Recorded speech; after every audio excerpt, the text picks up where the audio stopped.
So now we're done with framing, and we're going to talk about self-awareness. Sometimes with a delay in language, this is a little bit harder for us.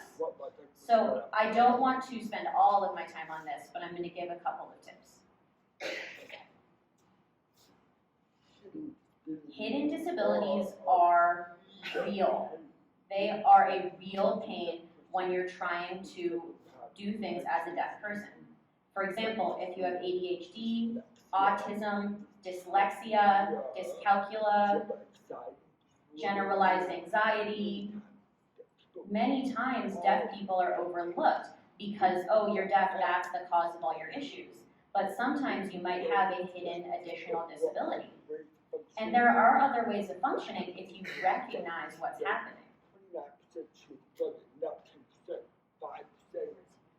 Whereas before you had a 29% chance of graduating, and now it's down to 10% because of your hidden disability. So I have to figure out, do I have ADHD? Do I have another hidden disability? And what can I do? How do I get support for those disabilities? And your chance of graduating goes way up. This sounds like, oh, meditate, sit in the forest. You can do that if you like to, but this is serious. Sometimes there are social delays and educational delays. And what we have to do is sit down, spend time on self-analysis, maybe journaling or therapy, whatever works for you, and develop my relationship with people. Think about, why did I act this way? What am I doing? Where's my life going? And you can be more socially aware, more tactful, more skilled at navigating the system once you do this. This is a very valuable practice.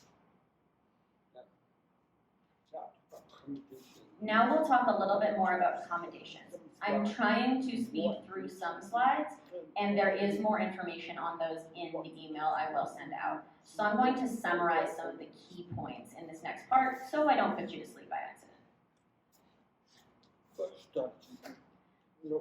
The first strategy I recommend is note takers. The school will provide note takers. Take that opportunity because it's really difficult to write your own notes and be a DHH person in the classroom. However, sometimes if you don't take your own notes, you don't learn as much. I threw away mine and started reading somebody else's notes. I didn't learn as much. So, another reason why it might benefit you to take your own notes as well, take a look here. When I started comparing my notes to the note taker's notes, I realized that there were huge differences in the information that I was missing. Use this technique to find out if your accommodations are successful or not. Sometimes the disability office says, oh, you're fine, you can take your own notes, and you can compare and say, this is how much I'm missing when I try to do this.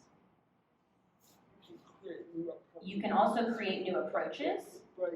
Don't be afraid to say, none of the current accommodations are working for me, let's try something new.